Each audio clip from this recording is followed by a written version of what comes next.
Hey guys, Jonathan here, and when I'm not filming in my LEGO studio, you know it's going to be a good one. Today, we're taking a look at my design where I combined two copies of the Daily Bugle. Now, this has been a long time coming, considering this set came out in 2021 and has been out for quite some time. It's currently just about at the end of 2024 when I'm recording this, and the set is rumored to possibly be retiring sooner than not, so I figured before this actually leaves store shelves, it'd be a whole lot of fun to actually take a look at what it would be like to combine this. Now, because this set has basically been out for several years at this point, I'm certainly not the first person to do this. But I gave my take on it. So my idea was this.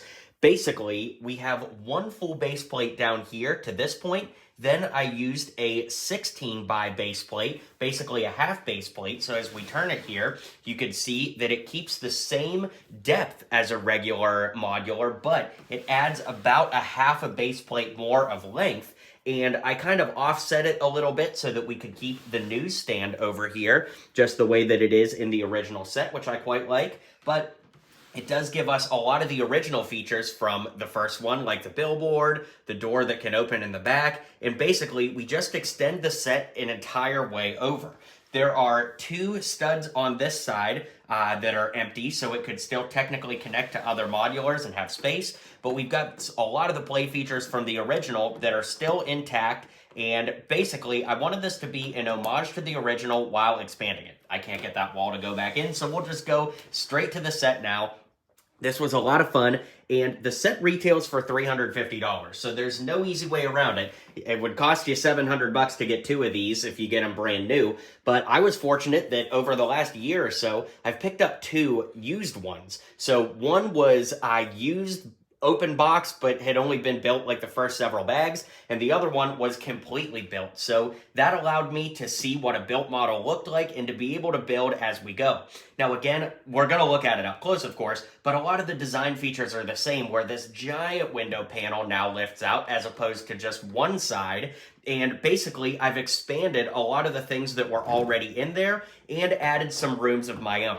My idea basically is this, that I don't want to take away anything that the original set had to offer. I only want to add new things. So with that being said, let's take a closer look at everything going on here and let me know your thoughts as we go along. Okay, so it does retain the modular feature that it can come apart. So every single level lifts off. So there we go with the roof being removed. Here we can remove the third floor by just lifting up entirely. There was a web hanging down there, which I'll reinstall when we take a look at that floor. Then, of course, this floor can be removed. This floor can be removed. And the TV can fall off if you're not careful. And that leads us to the ground floor where we're going to start our journey. So being that we have two copies to work with, we got two New York Sewer plates there, or they're really stickers that we could put on the street there. I did try to expand the doorway here, but this time the sliding doors actually open both ways because we now have two doors to work with. So that's kind of cool. Not entirely necessary, but since I had the pieces to work with, I figured why not. I kept the Daily Bugle sign up front the same with Daredevil jumping off. Then, of course, we've got the flowers there. And really, I just wanted to keep as much from the original set as possible while expanding it. So we still got the newsstand over to the side here. When we turn the model around, you can see what this side looks like. Really, very much the same builds here. Since I had extra stickers, I kind of treated all of these like graffiti or posters that were hung up. Now we've got 4 dumpsters to work with in the back, 2 different rats, and I stacked all kinds of different boxes there as well. I did keep the original play feature of being able to remove this wall to see inside. And speaking of inside, let's move the camera to freeform so we can take a closer look at that now. Okay, so as we go through the doors, you can see that this is an expanded lobby. Over on the left side, we now have 2 vending machines.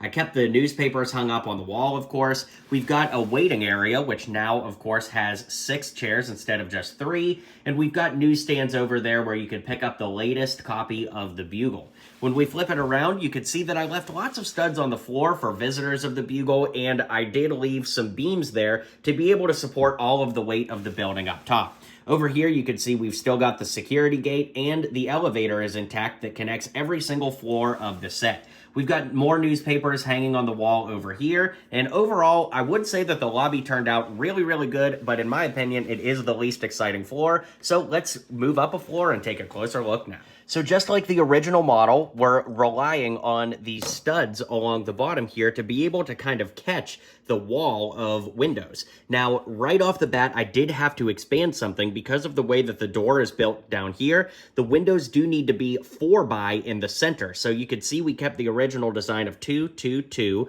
then 4 in the center, then 2, 2, 2. So it is still symmetrical, but as we move around the model, you'll see that some things did need to be expanded, particularly on the left side for the new size. So we'll go ahead and lift that wall out of the way now and take a closer look at the inside. All right, so as mentioned, I tried to keep as much of the right side original as possible and not really change anything. So where the changes come are with this wall in the middle here where we have a door that opens to the studio. And I use this black tile over here to be like a TV that's turned off.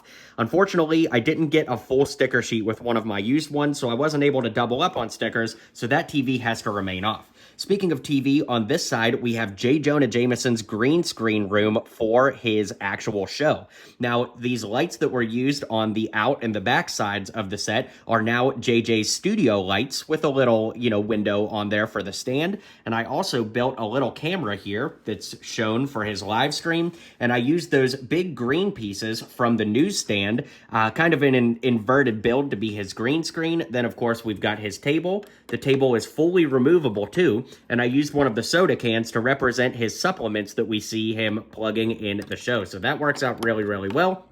Then, of course, over here, we've got some boxes, some TV screens up on the walls, and, of course, a big TV screen where JJ can be watching the news while he's making his own news. Okay, that now brings us to the second floor, which once again, the window removes, and also those studs that are in the windows, that whole design is kept there and mirrored. Of course, speaking of mirroring, we kept a lot of the same stuff over here, although now that I have the space, I decluttered this area.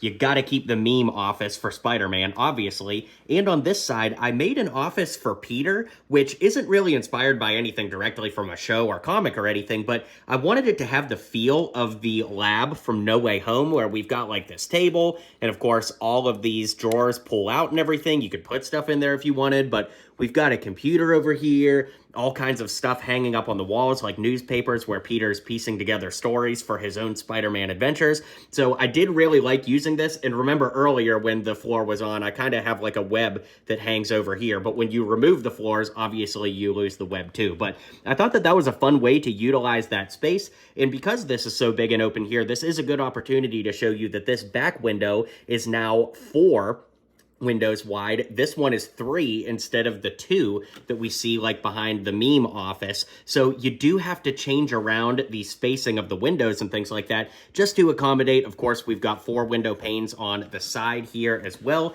So just little things you have to think about as you are building this model up and expanding it.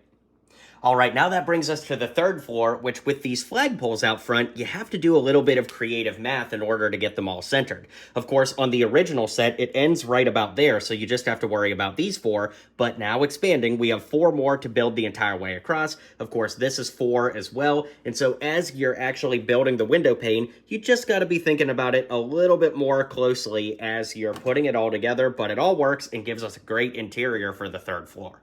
So here, Betty Brant's reception desk is about the same, but we do have a finite amount of these light blue bricks for the floor here, so I had to get a little bit creative. Like, for example, on this back one with the water cooler there, I had to use a dark gray because I was running out, and I used these 2x2 blue pieces and put a stud on there so that we would be able to turn the chairs to position them as if they're watching the TV while they're waiting to go into JJ's office. Of course, we could go into JJ's office a little something like this, and I've hung up all of his favorite Daily Bugle, headlines on the walls there with those studs.